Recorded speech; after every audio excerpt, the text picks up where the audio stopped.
Happy Friday, everyone. Welcome to Speak Now Pro Wrestling. It's your girl, Denise Salcedo, joined by Robin Lundberg, and we are here to break down the September 20th edition of Smackdown. And I gotta say, this was an interesting show, Robin, but before we get into all of the details of what went down, how are you, man? I like the hair. It's going one direction. Oh yeah, it's like a boy band or something. I got Jimmy Neutron vibes today, Robin.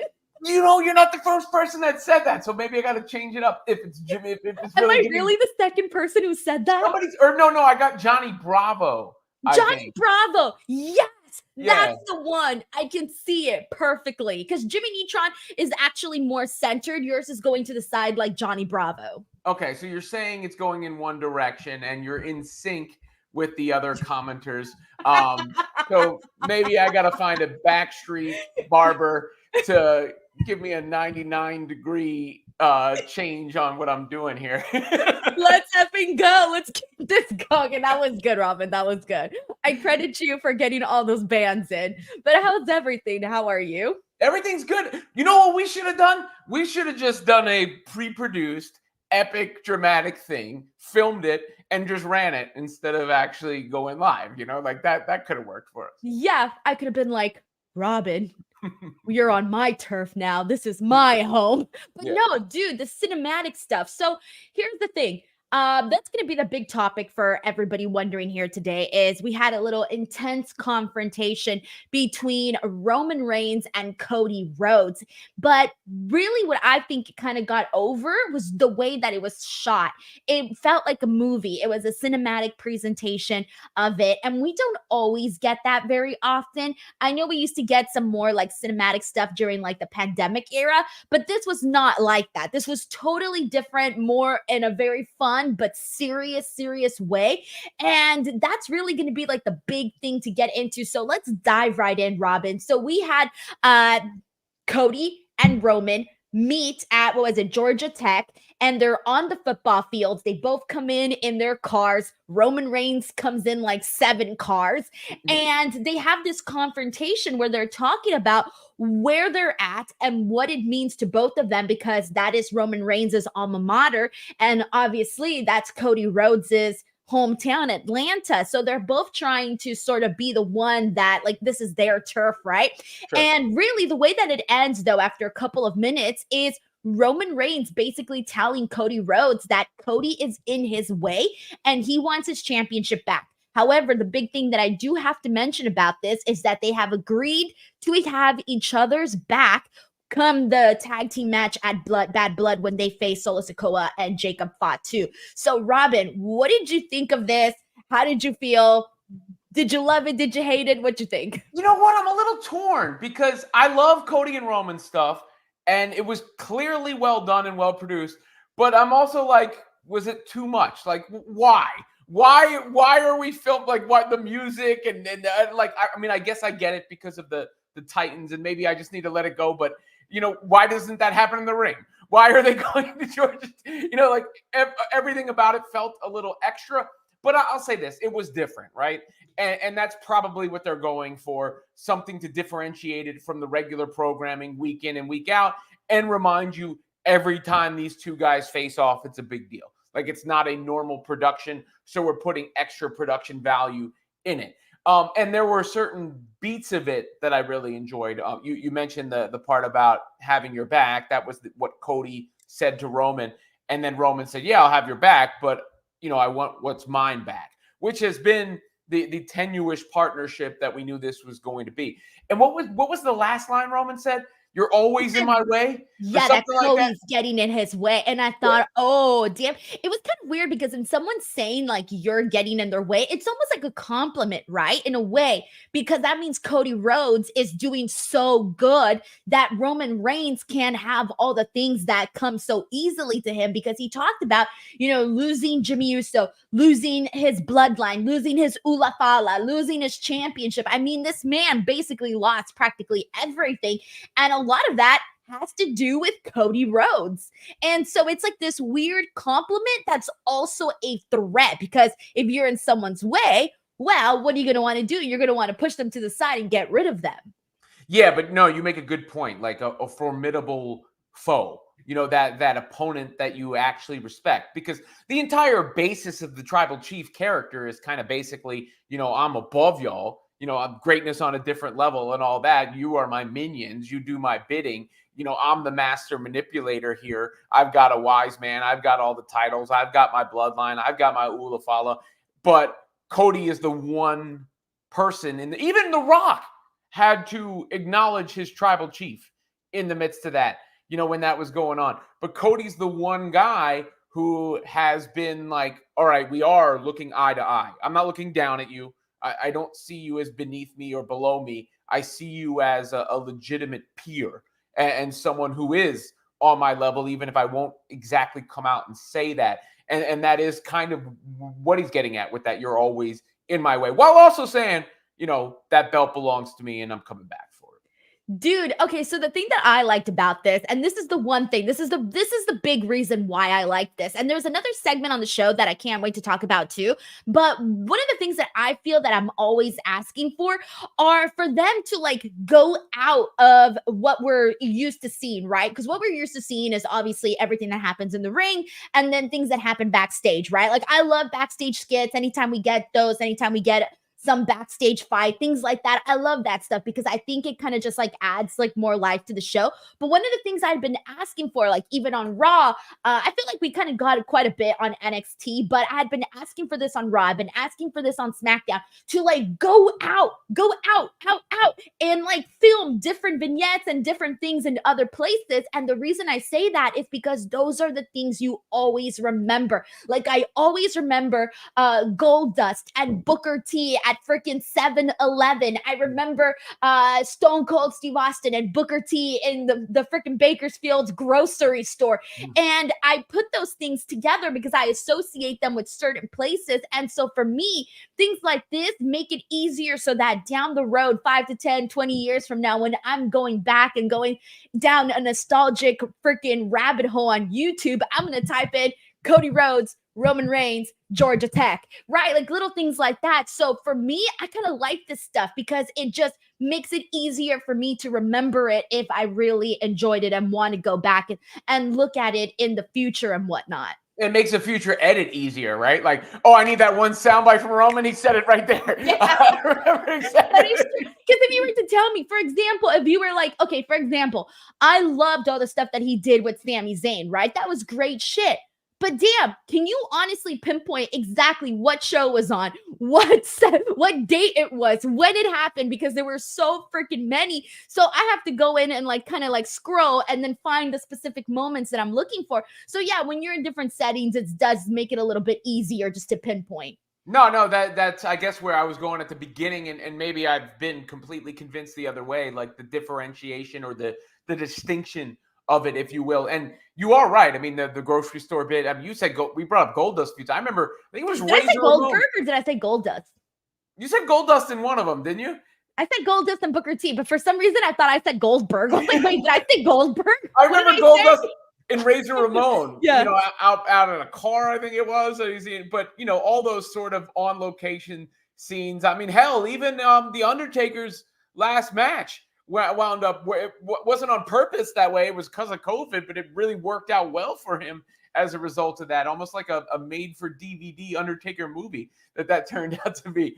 But yeah, so that is a good point. And it does give you that nice distinct identity for it. And really it's the beginning of this new chapter of whatever Cody and Roman is going to be again. Now you still have Cody's other subplots. And I think they planted some seeds at the end of SmackDown tonight when it comes to that. And then obviously you've got whatever, Roman has to deal with within his own family. And I did find it funny that Cody showed up at the end of the show and Roman didn't, because once I saw them do that, I thought they were done. Like I thought, oh, all right, they're giving them the night off, right? Because they filmed that before and then you get the night off. But no, Cody, you still got to go to work.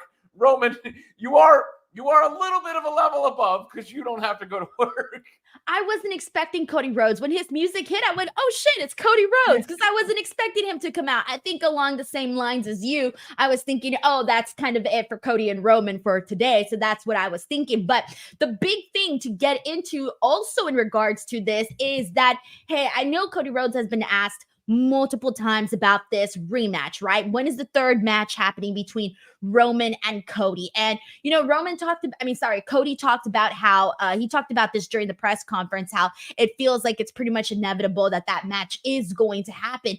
And I don't know. I guess in my mind, it felt like a lot further. I kind of thought we would kind of see Cody and Roman on separate paths once Roman came back. But it feels like they've gotten to it sort of quickly because Roman Reigns brought it up immediately today, saying the championship, he wants that championship back. Cody Rhodes is in his way. And I feel like based off of what we saw, I feel like they basically told us, hey, this third match might be coming sooner than you expected. At least that's what it felt like to me. No, I get that, but I could also see them doing a real slow build toward it. Like telling you it's happening. It's 100, and Cody has told you it's happening, right? They just told you tonight it's happening, but maybe it's, you know, they want it to be one of those things that we know is happening, but it winds up being a long time for the payoff. And that's something Triple H, I think, has done at times during his tenure in charge, is not kind of blow it up immediately, you know, not build toward the climax too quickly, if you will. You know, for the pillow princesses out there, let that let that sink in for a second, everybody. Yeah. Let it ride a little bit for a while. But yeah, so I could see it going in a number of directions. And that's, I think, the best thing about this. And I mentioned this on last week's show, but I think the best thing about this is I'm not sure exactly how it's going to play out. And everything in Cody's title reign so far, I've known exactly what was going to happen, right? Like, okay, he's going to beat AJ Styles. It's going to be a good match. And then once they ran it back and AJ was doing the fake retirement, like, okay, AJ's going to turn on him, and then they're going to have another match, but Cody's going to win again. And Cody and Kevin Owens, they're going to have a good match, but Cody's going to win. You know, like all these matches, Solo, even the Solo Sikoa match, Cody's gonna win, Roman's going to return. You know, like we knew everything that was going to happen. And this is the first time in his title reign where I'm not sure. I mean, I know we're eventually getting to, like, you know, bloodline type of war games. We're eventually getting to Cody and Roman again. Eventually The Rock will be brought back in the mix, but I don't know in what order and how exactly it's going to transpire. And that's a little exciting. It definitely is, and that's what's keeping us going here. But we got a couple of super chats to get into, so let's go and see what the people are saying. We start things off with Stephen Marchuli, who says, Cody Roman's segment foreshadowed a heel turn for Roman, how he arrived and take himself seriously before family. I don't know. It kind of feels like they're gonna let it, like you said, let it ride a little bit. I think they're gonna let Roman's babyface period run a little bit. I'm not expecting Roman to, I guess, go back to being a heel so quickly. I think they've got something here with Roman as a babyface. Yeah, but he's also that babyface that's not like, you know, Cody is so overtly a babyface, right? Like Cody is Captain America, apple pie, all that stuff. Like overtly. He's so wholesome. Yeah, he is in your face babyface. Roman is more babyface in the sense of, you know, they did everything they could with him as the heel character, and he's so popular and you know, broadly people are interested in that his face version is basically the same as his heel version. Just, you know, he's not ganging up on people and beating them down, you know, like not doing like crazy manipulative stuff behind the scenes, but the essential beats and aura of the character are the same as, you know, as it was for The Rock back in the day, or Stone Cold Steve Austin back in the day, you know, the anti-hero kind of babyface. So I don't even know, like he's already in sort of a gray area. I don't know if it has to exactly go in that direction. I mean, I think it worked well enough as is, right? Like those two, you didn't feel like they're the same, you know, going head to, you didn't feel like it was John Cena and Cody Rhodes, right? You know, Roman Reigns and Cody Rhodes, they just have a different identity as is. They really do. I almost see Roman Reigns as more of this effortlessly cool type of baby face where it's like, yeah, he's not gonna go, he's not gonna be I mean he's gonna be cooler in a way, and that's gonna make him a little bit more edgier. I think that's what Roman Reigns is. He's not a heel to me right now. Like ever since he came back, he's been a baby face, and I don't want to see them just like immediately jump back into that. And as much as I enjoyed that, because everybody did, because Roman Reigns was like really great at like what you said, being the person who's up here and keeping everybody else down here and sort of belittling a bunch of people. But now we're seeing this different version of Roman, and I want to see that play out for a while. So I like what we're getting right now with Roman as a babyface with an edge. We got Andrew Cool here who says SmackDown 3 hours is smart for WrestleMania season, in my opinion. So let's talk about that, Robin, because there are some reports being put out there that it's looking like SmackDown is going to be going to 3 hours after Raw leaves the USA Network to go to Netflix. It's looking like SmackDown is going to be 3 hours. So I don't even know what to say, because I'm like, honestly, part of me is like, holy shit, it's a Friday night, 3 hours? What? It seems like a lot for a end of the week show. But here's the but, and I think it's gonna be interesting, because to me, the SmackDown roster sort of feels a little slim. Like, am I crazy? But it feels a little slim.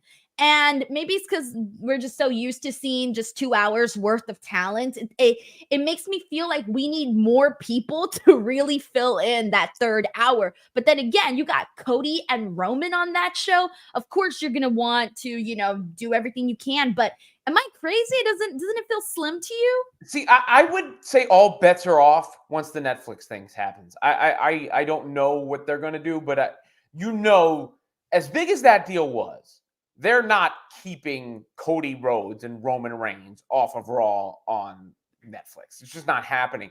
And if they do that and they take them away from SmackDown, then you have almost nothing on SmackDown.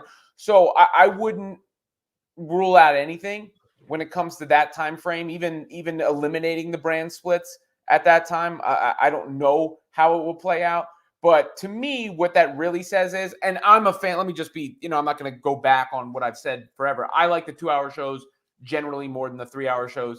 It's just like a pacing thing. It's like, when I listen to an album, I don't want the album usually to be 18 songs. I'd rather it be 12 songs, right? Like, one commute or something like that, one workout, and I listen to the whole thing rather than I get through 12 songs and I still haven't heard song 13, 14, 15, 16, and I got to start. You would not make it as a Taylor Swift fan, Robin. No, especially with all the extra drops to milk the streams. That's 31 songs, okay? Yeah. There's a lot. There's a lot in there. The different editions, yeah. Jack Antonoff, by the way, produced the new Kendrick Lamar song again. Again? Oh, yeah, nice. The Watch the Party Die joint. But 2 hours is to me a better, more compact program. But what it really says to me is that the WWE product is in demand. That's what it says more than anything else. We know that they're both on USA Network for the time being. USA losing Raw to Netflix as part of this deal. And all of a sudden, they're going to expand SmackDown. What does that say? We want more WWE on our program. It's so wild, man. I mean, I was really excited for 2 hours Raw, but then when these rumors of the 3-hour SmackDown, I was like, kind of what I really enjoy about SmackDown is that it's 2 hours, and I kind of already know what flow to expect. But hey, it only gives us more to talk about, Robin. We're gonna have a whole extra hour of content and things to discuss. We got John Deller here who says, "Do you think we are going to see Charlotte and Andrade on SmackDown at the same time?" I hope so. I really do miss Charlotte. She's been gone due to an ACL injury. She's been gone for a while. I think since December or somewhere around there. She tore multiple. I believe it was not even just an ACL. I think it was an ACL, MCL, all the CLs. Yeah. She tore her ACL, MCL, and her meniscus. Oh God. That's rough. That's a big time injury, right? Like, so it would make sense that's a year kind of recovery. Sort of injury. So yes, but I mean, of course, you want to see Charlotte back. She's maybe the GOAT, right? Like, so it's hard to argue against seeing Charlotte back. In the grand scheme of things, of course, you never want to see that, and it sucks. But in a way, it could make her return a bigger deal, because it's not like she was a new star that just got hyped and then got injured. She's a legend already who happened to get injured. And you know what happens with the legends who've been around and won a bunch. There's always going to be the people who say like, "Oh, I'm tired of her. Or she's winning too much," or whatever. But as they say, absence makes the heart grow fonder. So I could see it making Charlotte more appreciated when she does indeed return. I hope she does, and I really hope that she does find that, like, I hope that the fans do appreciate her because, I mean, we know this. Charlotte she tends to get, like, a lot of flack from the audience, and then that does happen a lot, and I always feel bad because she always goes out there and she hella performs and she puts on such great matches. That's why, like, anytime I get the opportunity, I'm like, I'm gonna put Charlotte Flair over, man, because I feel like she just goes out there and, like you said, she's one of the GOATs, especially, amongst the women, and so I feel like for sure you gotta give some love to Charlotte, but I can definitely see her being on there with Andrade as well, since many of you guys know I think they're married. They're married, right? Like they're fully married, or they've been together forever. I'm like, they're either in a long-term relationship or they're married already. One of the two. It says happily married when I start filling it in on Google. So okay, good. As long as they're not just married, they're happily married. Yeah, I mean that's how do they know important. that? How do we know it's not a Ben Affleck J-Lo situation? Oh, that's true. We got Sheldon Jackson here who says, pretty decent episode, especially between Roman and Cody at Georgia Tech and the U.S. title match. That main event was all over the place and the ending wasn't good, but I like the slow heel turn tease of Kevin Owens. Damn, Sheldon Jackson kind of got a lot in there, but let's go ahead and since we talked about the Roman Cody stuff, let's talk about that main event because there was a lot that happened. Like if anybody tried to keep up with absolutely everything that went down on the main event, you'd be kind of going crazy. But basically a match was made and it was supposed to be Kevin Owens and DIY versus the Bloodline.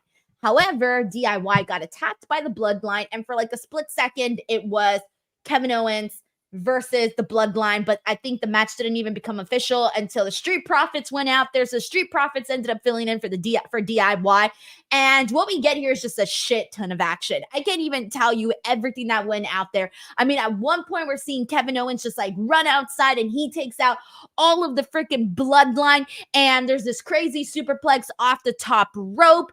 I mean, there was just a whole lot that happened here. At one point, I think once we ended up seeing Cody Rhodes. He runs out there. He helps them out. DIY ended up going out there way beforehand. I mean, everybody's out there at this point because the Bloodline is they're just running amok. They're going crazy and they can't seem to stay down. Loved, Robin, the confrontation that we got with Kevin Owens and Jacob Fatu, and then later on, Cody Rhodes and Jacob Fatu. Those were like two really big moments, at least for me, in this matchup here. And Jacob Fatu, man, he was just going like Kevin Owens. He has that, I don't know, that extra energy, man. Like Kevin Owens goes out there and he gets the people hyped. Jacob Fatu does the exact same thing. They're two very intense individuals. What did you make of this main event? What was the Cody cutter that got hit on Fatu? Yeah, so Fatu super kicked Cody, but I think he ended up just kicking the chair out of the way because Cody was holding the chair, and then Cody got Fatu with the Cody cutter. Is that the first time we've seen Fatu hit with something that clean? I'm trying it feels like it. No, minus I'm sure with Roman. No, because Roman took out all the other members of the Bloodline. He never actually took out Jacob Fatu. Yeah, so that was Fatu. Yeah, no, I think that might have been. Yeah, that was interesting to me. The rest of it, I don't know. It didn't feel like of any consequence until Cody came out. And like you, I was caught off guard when Cody came out because I thought the pre-produced package was going to be it. And then obviously, I mean, Sheldon hits at it on the comment, but I mean, it was like in your face. Kevin Owens is sitting there holding the chair, and I'm thinking, is he going to hit him now? Why is he going to hit him? And then Cody does this. Cody does these things sometimes where I'm like, why? What did you need to go shake his hand and hug him for? Like, we know you're friends, Rob. We know that already. We've seen you help each other a bunch of times. But every time you see your friend, do you not go and shake their hand? Hey, buddy, nice to see you. Give you a hug. Every time I see my friends, they all get a hug. The first time I see them of every single time. It's not like, oh, I saw you last month. I'm not going to give you a hug or a handshake. I don't know. It felt completely like a way to go like, oh, what's gonna happen here, and to show the hesitancy from Kevin Owens, and I guess it was a callback to the earlier in the show when they did show the pre-produced package where they ran up on Kevin Owens afterwards to say like, what did you think of that? And he didn't say anything. So they are building towards KO flipping on Cody Rhodes. Obviously, I don't know when that's going to happen. The match itself, it's something that took place, but that to me, it was all a vehicle to get to what they did. Yeah, and somebody brought up here, Ender Buckley brings up that KO milked that chair holding. Dude, I was so convinced. Usually I don't fall for this stuff, right? Usually I don't fall for the whole, oh, this is the moment where he's going to turn, right? Because usually they try to make it a little less predictable. But for whatever reason, I think it was the crowd. The crowd really bought into this, that they convinced me to buy into this, that I thought that Kevin Owens was legitimately going to hit Cody Rhodes with the chair. I wanted it. Can I be honest with you? I wanted it right now. I'm like, I want this to happen. That's it. I'm tired of waiting. Just let it happen. Let's freaking go through it and let's stop going through the motions, right? Like, let's get some action. And so I was a little disappointed when Kevin Owens didn't hit Cody Rhodes with the chair. And even afterwards, he puts the chair down and they're already closing out the show. And then he picks up the chair again. And I go, wait a minute. Maybe he is doing it. And no, he did not. But it leaves you wanting more a little bit, and it's interesting for him because he's one of those guys where you do wonder what's left, right? Like, because he's done so many great things. He always puts on a good show, but you're not thinking, all right, he's going to wind up with the belt that Cody has and a long title reign. It's just, at least I'm not. So how do you make him interesting? How do you change that up a little bit? I think. Unlike where, AJ Styles, you knew is kind of at the end of the road already, to the point where they were teasing the retirement as part of the angle.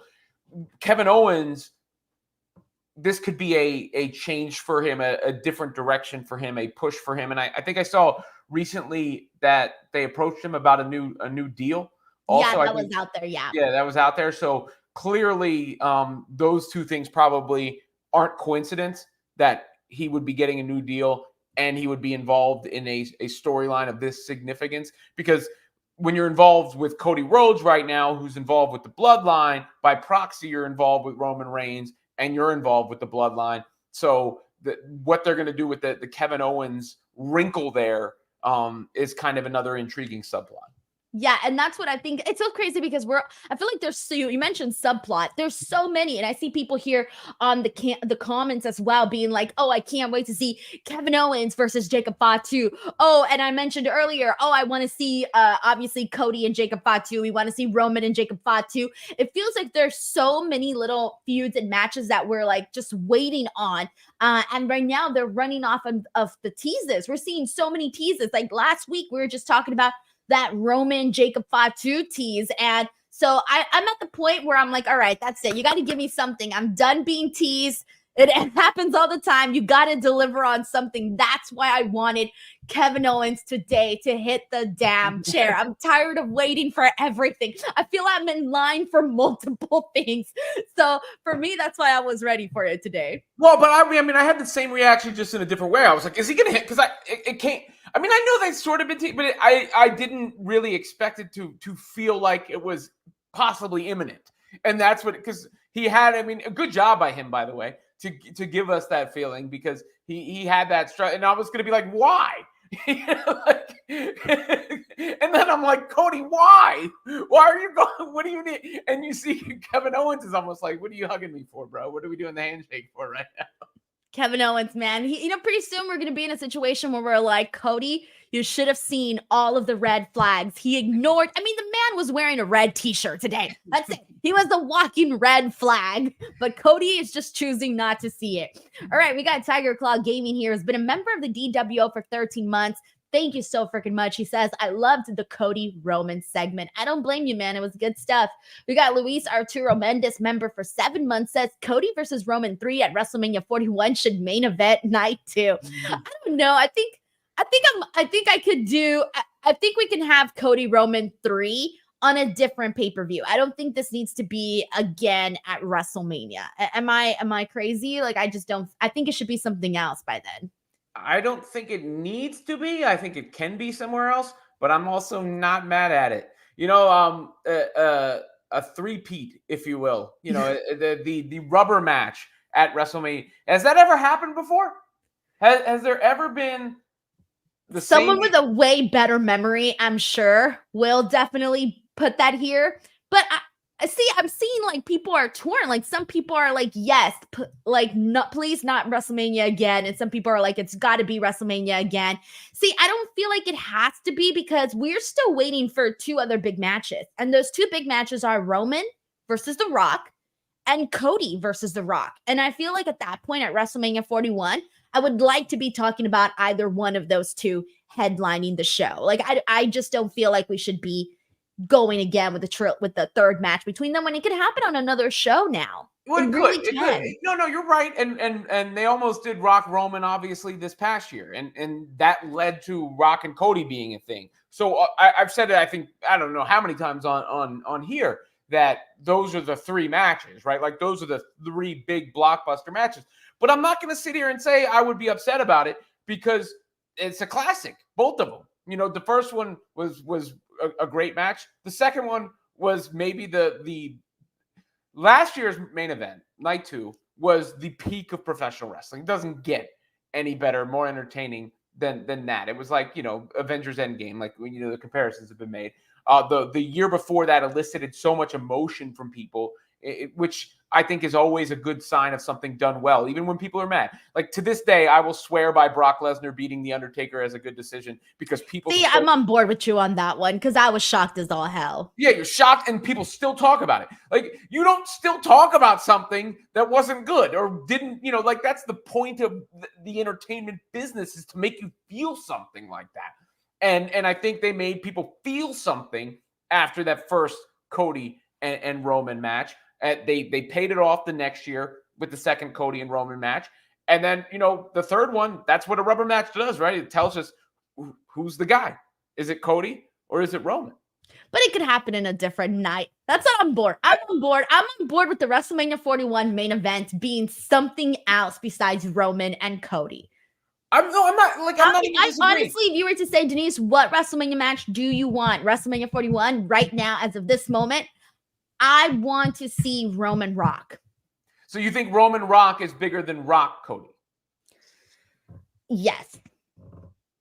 Okay. Because it's the bloodline. And to me, that's just you can't beat having your own freaking blood and 2 people that are related in the freaking main event, and they're such big stars in their own right. I feel like you can't beat that.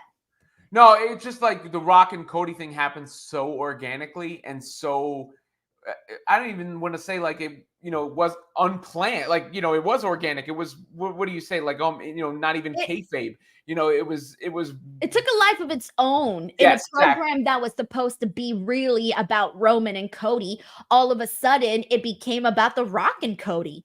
I mean, how many times were people saying like, oh my God, like Roman Reigns is out there looking like The Rock's little brother? Like, there were so many people saying that on social media because, again, it was sort of like The Rock took over and was like, let me handle this. And he was the one handling business with Cody. And I feel like that's why it really took its life of its own. That's what I'm saying. There's so many other options. And obviously, I want to see Rock and Cody. That's going to be great too. But I can't wait to see Rock Roman. What if Rock were to beat Cody at the Rumble and Roman wins the Rumble the same night? See, the only reason why I don't always go for like these big giant matches at the Rumble is because to me, I watch the Rumble for the Rumble match itself. Mm-hmm. To me, like that's big enough already where like you don't need to go and put on like even bigger matches because it's like I go in to watch the Rumble. That's what I want to see. That's to me, the biggest thing about obviously the Royal Rumble. Especially they have 2 now, right? So yeah. Yeah, that's to me. Yeah, exactly. So it almost feels like everything now. It's like it's fine. Like everything that's going to be on the show is fine. But I don't know. I don't know how they go about it. But we'll see, I guess. But if it's Rock and Roman, does Cody still have the title at that point? I don't think Rock Roman needs the title. They don't need the title. So I'm going to say Cody maybe still has the title come WrestleMania 41, and who knows who the hell he would be wrestling. And then that main event's the other night. Right. I don't know. That's where I'm at. I mean, we're still several months away. It's still so hard to tell because, we still got the Rumble coming up. That's going to be huge. I'm pretty sure that come Survivor Series, we'll probably have a better understanding of what the hell is going on, especially since we're waiting for that War Games match. So we'll see what happens there. But we got Ryan Soley here with a very generous super chat. So thank you so much, Ryan, for this. He says, hey, Denise. Hey, Robin. Really loved the opening match for the U.S. title. I nearly died of laughter after Carmelo said, just put the fries in the bag. You're what? To Andrade. Roman and Cody was fabulous. Chelsea is funny. All right, so let's get to that here. Our opening match for SmackDown was LA Knight versus Andrade for the U.S. title. This was not bad. This was a very, very fun. Some of the best moments, man, to me, was Andrade doing that moonsault from the turnbuckle to the outside on LA Knight. It just visually was very, very cool. Then he did the double standing moonsault. That was great too. I liked LA Knight's elbow off the top of the top rope. I thought that looked extra. It looked extra this week. I thought it was sick actually when Andrade went to hit LA Knight with a drop kick and LA Knight moved out the way, so Andrade just ate shit and hit the freaking center of the mat. That was crazy. But LA Knight hits the BFT and he gets this win, so he retains his U.S. title, which is pretty much what we expected. But before we get to the stuff that happened afterwards, what'd you think of the match between Knight and Andrade? Yeah, it was pretty good. I think LA Knight has gotten better. I think LA Knight is performing, at least it seems to me. I don't know if I'm paying more attention because of the title. I don't think so. It feels like his matches are better. Yeah, I think he's gotten a little stronger and his moves are a little cleaner and all that stuff is because to me before LA Knight was all, with everybody saying LA Knight, yeah, and nothing about what was going on in the ring. And I think he's done a nice job of he's always popular because of all that, but he's done a nice job of making himself more credible as an in-ring performer. And I think he needed that. I really, really think he needed that because I know at least for me, I was waiting. I was like, I need to see good matches for LA Knight because after a while, it's like, yeah, it's fun to be like, yeah, and it's fun to say all of that type of stuff. And, it's fun. But at the end of the day, for me at least, I can't get into somebody if I can't get into their matches, because at the end of the day, I watch to be entertained by the pro wrestling aspect of wrestling, right? That's why I watch. So I have been enjoying the matches that like the last 2 or 3 matches that he's had. I think I've really shown that he's getting better. And I think it really depends on who he's in the ring with and all of that. So this was perfectly fine. But again, nobody really expected on LA Knight to lose here. But here's the thing that I don't really know what to make of this. So it was really fun, the Carmelo Andrade little backstage interaction that they had, because Carmelo was like, basically rubbing it in his face that Andrade had lost, and they end up fighting backstage. So it's later announced that we are now going to get a 6th match between Carmelo and Andrade. At the moment, Andrade leads this with 3 wins and Carmelo has 2. Now, earlier I was mentioning how slim the SmackDown roster feels. And part of it, I think, I thought this was over already. I felt like we were good. That was it. But it almost feels like they feel like they still have to keep doing Andrade and Carmelo because there's really nothing else for Andrade or Carmelo. I feel like they've really stretched this out. And it's been good. It's been enjoyable. But I don't know about having to go to part 6. I think it's kind of cool because I don't recall too many instances like that in recent history where we move to the next thing. Baron Corbin and Shinsuke Nakamura 9 times a couple of years ago. Maybe that's not the I think I have PTSD from that. You want to live up to, but I mean, this is definitely a lot better than that. I'm not comparing the two. No, but if Carmelo, 9 matches. If Carmelo wins the next one, then they got to go to a match 7. And that's what I know. I'm looking at this and I'm like, dude, it's gonna be a match 7. And I'm thinking, okay, so if this match is happening next week, then they're probably gonna do match 7 at Bad Blood, maybe. The Bad Blood card is looking kind of ill, by the way. That feels like a bigger event than I would have thought. If when you're just showing me laying out the calendar, it feels like a bigger event. Yeah, I think so too. I'm actually really glad. I am going to be at the show. So, guys, keep an eye out for Bad Blood content. It's literally in 15 days, which is crazy. I'm like, how the hell is it already time for Bad Blood? But it's looking like a good card. So, who knows? Maybe match 7, because I'm pretty sure, like you said, we're going to have to get there for Andrade and Carmelo. But hey, they found something, and they're going to just keep running with it. We got a very generous super chat here from Phil Omiette here, who says Cody and I was going to say Cody and Robin. Cody and Roman created magic on the 50-yard line at Georgia Tech.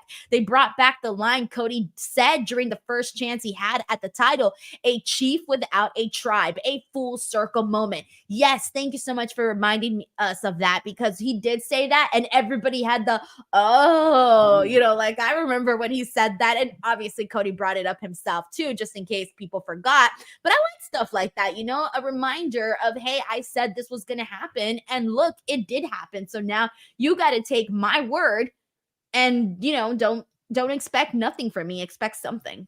And Roman sort of tried to shape the basis of his character around it, right? He said, I have nothing to lose. Yes. Before I always had something to lose. But Jimmy's gone, Bloodline's gone, Wise Man's gone, obviously the title's gone. So my Ulafala's gone. Am I saying that right now? Yeah, Ulafala. I think I'm just saying it the way that it's spelled. All that's gone. So, what's more dangerous than somebody that's got nothing to lose? I think that's what Roman was trying to get across. Yeah, that's going to be interesting, because we've never seen like Roman, at least right now, with nothing to lose. Like, he didn't give a damn. He really did not give a damn. And when you got nothing to lose, I mean, you're just going to be, you're willing to do anything. You really, really are willing to do anything, but we'll see. But then when you have everything to lose, you're also willing to do everything. So, well, yeah, there's the desperation of the other way around. Like before, it was more desperation to keep the championship, to keep the reign going as long as it had been around, to keep, the kingdom together, I guess, pun intended, with Cody standing across from him. Yeah. But, like to keep all that together, and that leads to desperation. This doesn't really lead to desperation as much as it does to, desperation in a different sort of sense, right? Like in the sense of, I don't care, I'm coming care, they're carefree, totally. Yeah, more carefree, exactly. That kind of thing, rather than, I got to make sure this happens. This can't, the anxiety is gone. Roman Reigns is in his carefree era. He's free now.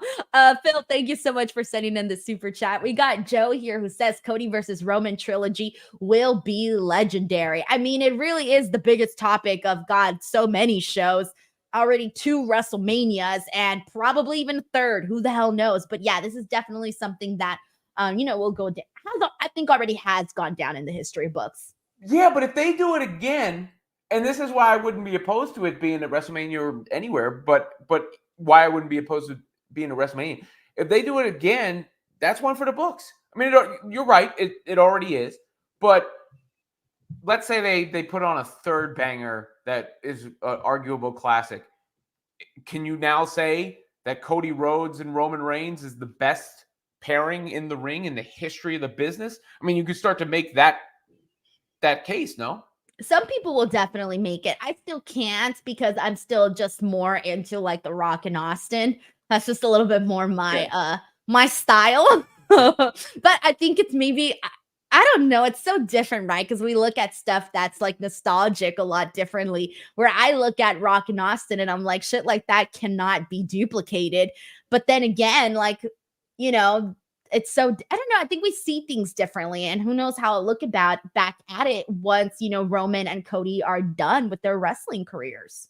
And yeah, the stage that it was on, the magnitude of it all. I mean, Shawn and Taker had the 2 matches at WrestleMania back to back. Best WrestleMania matches, in my opinion. Yeah, for sure. But they don't really have the history in the build as much necessarily. Right.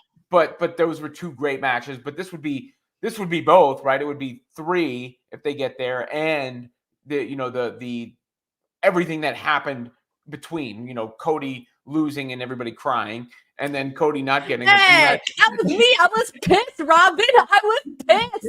I was so mad that day. I wasn't even mad. I was just like stunned. I was And that was my reaction. I didn't even know what to think. I was just looking around going, what the fuck just happened? And I'm standing there in the middle of SoFi looking at all these people, this sea of people, like disappointed.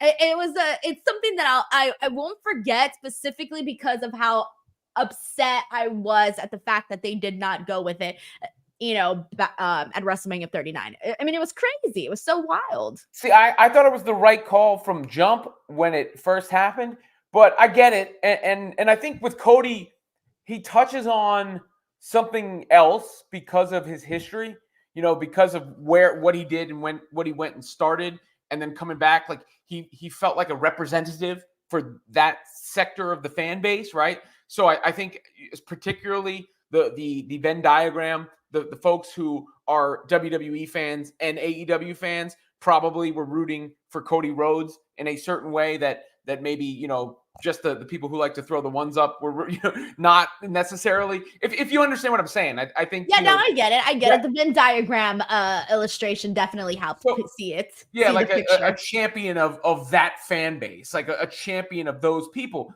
And so for that to be like, you spit in our face. And then when he didn't get the match, I think that's part of the reason you saw the reaction that you saw last year, because not only did he, it wouldn't have been as bad if he didn't win the Royal Rumble, which I still don't understand how they thought he could win the Rumble and then give up his spot after last year.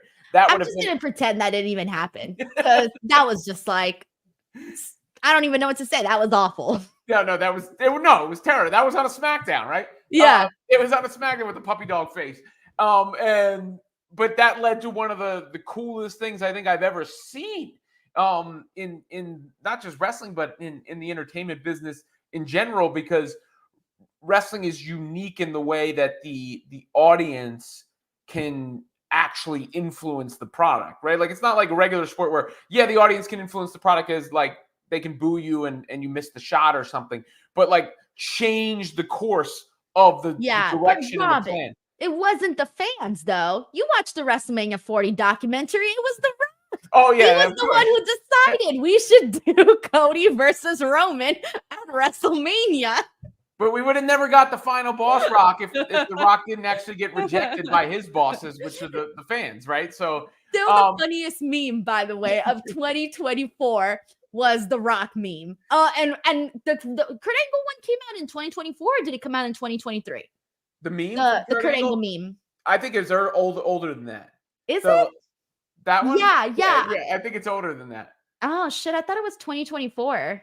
Really? Okay, whatever. But anyways, in that case, the Rock one is still the funniest meme of 2024 in pro wrestling. So, lots of history behind it. I think I forgot. I lost my train of thought somewhere there, but lots of history. All right, we got Anthony Giuliano here who says, I thought we was getting a triple threat for the women's title. Yeah, no, instead. So let's get to that, because we haven't even touched on that. And that was such a big thing that was part of the show. Bayley and Naomi versus Nia Jax and Tiffany Stratton. And the whole thing here was whoever won. So if Bayley and Naomi won, whoever won from that match would get the title shot against Nia Jax. Now, whoever did not get the win would leave SmackDown. But they ended up doing a situation where it was like a double pin, like Bayley and Naomi both pinned Nia Jax. It was really weird. It looked really wonky. Like you couldn't really make out what the hell was happening. Whatever. So they end up making a decision that we're going to be getting Naomi versus Bayley next week. And whoever wins that match will now go on to face Nia Jax at Bad Blood. So they pretty much just found a way to like extend this whole thing. But the other thing that I should mention, though, is that we saw a lot of it's not smooth sailing anymore, this relationship between Nia Jax and Tiffany Stratton. Like, they're no longer the besties that they once were. And at one point, Tiffany even accidentally hit Nia Jax when she went for her moonsault. So yeah, no triple threat. And it's at least unless the match ends in some crazy way next week, it's looking like one of these two girls will face Nia. Yeah, but I think they also teased the heel turn for Naomi there, no? The way her and Bayley had that little, there's a moment at the end of that interaction where Naomi says, when I win, you'll get the first title shot. And then Bayley's like, oh, that's what we're doing here? And she says, well, when I win, we'll discuss it. And like, you could see the smile leave Naomi's face. So I think they might be teasing a little bit of a heel turn for her. For in this. Naomi. Yes, for Naomi. Honestly, I wouldn't hate it. I mean, she's always, feel the glow, very happy. She goes out there, she does cool shit, right? She's super athletic, but yeah, that would be kind of cool. I would like that. But I kind of feel that we might be getting a cash in for Tiffany Stratton at Bad Blood. I'm getting that vibe. I don't know. Yeah, I mean, I don't think she's gonna hold it. It's not in her character to be calculated and hold that on for a long time either. So yes, but that I don't. There's a lot going on, just like there was a lot going on in that match, even the way it ended. But that was one thing I noticed, and I felt like it was deliberate the way Naomi kind of like was happy-go-lucky with Bayley, and then was like, "Oh, okay, that's how it is." And to me, that could have been foretelling what's to come between maybe a feud between those two. All right, well, we're going to get that match next week, Bayley versus Naomi, and whoever wins that will face Nia Jax at Bad Blood. We also got Anthony Giuliano here who says the best of 7 was John Cena versus Booker T, my favorite. Oh, yeah. Oh, God. I don't remember that much about that. I don't really remember that much. I'm going to have to go back and look at that because I don't remember. That's interesting, especially for two guys of that caliber. So, and I'm going to take his recommendation that it was, but yeah, was it best? They had a best of 7? Yeah, I don't even remember that. Holy shit. I'm going to have to go back and look because I don't remember. I think it was a best of 5 from what I see. Anthony Giuliano says he had John Cena versus Randy Orton classic rivalry, excuse me. I mean, yeah, that one, God, I feel like I've talked about that so much with Randy and John Cena when I was doing my little throwback videos for SummerSlam.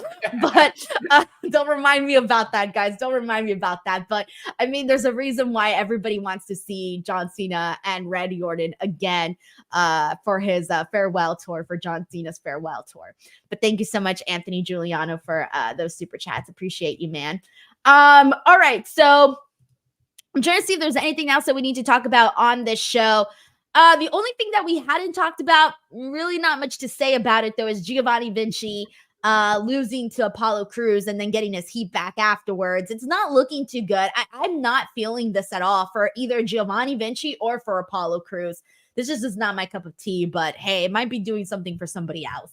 I like the way that they built him up to only lose the way he did last week, just because of, I don't know, I'm not invested enough to care, so I sort of just kind of like laughed at all the internet people who are so bent out of shape about it. Wait, what were they mad about? They were mad about like all the vignettes and promos that Vinci was cutting to come back and get rolled up and lose that way. Yeah, and I guess like it's just like I appreciate anybody who has that much passion, and that is great. But I guess I just didn't feel that passion myself, so I just kind of found it amusing that they would be that upset about that. I think for me is that I wasn't even too crazy about the Giovanni Vinci vignettes, and I'm like, all right, I guess I wasn't too into it to begin with. I just don't think it's really doing anything for me. So for that reason, I'm not invested. But even if I'm not invested, though, I can tell when something is not good, regardless of whether or not I'm invested. And it's just not good. And I feel bad because it's like, oh, that was the big thing that he came back for, like this whole reinvention of Giovanni Vinci. And this is honestly, it's not too bad for Apollo Crews because just the fact that he's on TV to me is like a good thing for Apollo. Yeah. But I don't know. It's just not really working. You got so many other really great things on the show. This is like the one thing that's just not, it's not meeting the standards to me of everything else, the quality stuff that we're getting on SmackDown. And this is just not meeting that same quality. I would be stunned if either of those guys was headlining a PLE or in a match that was one of the most anticipated in a PLE, in a while. And it's always harsh to say stuff like that, but it's just how I feel. It's the truth. We got Anthony Giuliano here who says Tiffany has to cash in so we can start Tiffany versus Charlotte at WrestleMania. Let's effing go. I would love to see that. I've been wanting to see that, and I hope we do get to that point. But damn, I feel like there's so many possibilities for women's matches at WrestleMania. But hey, I mean, I feel like we can at least get like 4, right? Like 2 on each night. That would be phenomenal. Yeah, at least. I mean, there's so many good. I mean, look at what they've done with Nia Jax. Now she feels like a legitimate player. Obviously, Tiffany Stratton. Bayley won the title last year and feels lower on the totem pole now than then with Charlotte Flair's return. Not to mention Bianca Belair, not to mention Jade Cargill, and of course Rhea Ripley, who is up there with, if you were saying who are the biggest stars in the company right now, I think you got to say it's Roman, Cody, Punk, and Ripley. Like that would be the Mount Rushmore of the current WWE roster, I would say. Yeah, dude. Their popularity is just like really high up. And also shout out to Dominic Mysterio and Liv Morgan because they are driving numbers on my YouTube channel. I base things off of, honestly, sometimes I really do. I can tell someone's popularity based off of whether or not people care about their videos. And I'm like blown away that Dominic Liv Morgan 3-minute interview has over 200,000 views. And all of the shorts that I posted with Dom and Liv have thousands of views because people just want to see their stuff. They just want to see them. It's crazy. So I guess I'll give them an honorable mention there with popularity. Anthony Giuliano here says John Cena versus Booker T was in 2004 for the U.S. Championship. Thank you so much, Anthony, for sharing that and for also sending in the super chat, man. So anybody wants to go down a rabbit hole tonight, you got something here. Thanks to Anthony. We got Rafael Garcia who says the last best of 7 I remember was Sheamus versus Cesaro. Oh, Sheamus versus Cesaro. Damn, I don't remember that either. Why is it that the last best of 7 that I remember in WWE, or at least I'm telling you, I swear to God, they did 9. Shinsuke and Baron Corbin. That's the last one I remember. And it was not good. And they didn't even tell us they were doing that. They just kept the matches going and going. And then towards the end, they realized they did it so much that they did a best of series. They definitely did do one with Sheamus and Cesaro.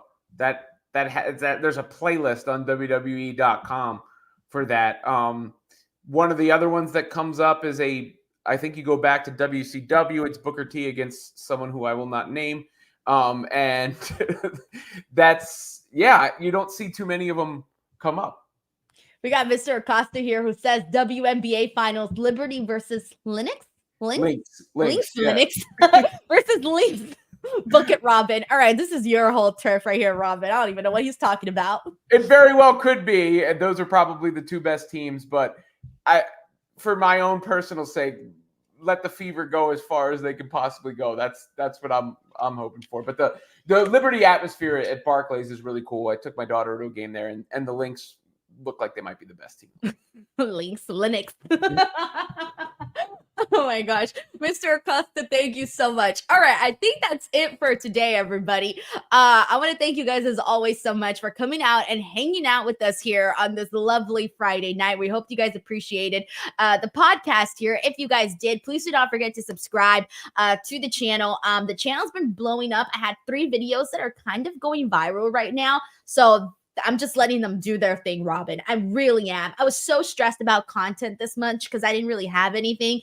But thankfully, last month's content is doing me favors this month. So I'm just letting it ride. But I officially surpassed 179,000 subscribers. So if you're new here, because I know I'm trying to convert people to watch the podcast as well. Seriously, thank you so much for tuning in. But Robin, what do you got going on, man? Yeah, check out my YouTube channel as well. Women's Fast Break on SI. You just heard or saw the comment about the women's basketball. I'm covering that over there. All my socials, you can see me on or catch me on Mad Dog on Sirius XM as well. And sometimes with Denise on Busted Open. I know. But yeah, I try to plug everything I do and appreciate all of y'all who support as well. And congratulations, Denise. First of all, with the content, I know it, because we're in different sides of the same coin, right? Sometimes, you're like, oh, when's the next thing coming? When's the next thing coming? When's the next thing coming? And then all of a sudden, the next thing comes. But to have that many subscribers on YouTube is something that you should be genuinely very proud of. That is not something that most people on the planet are capable of doing.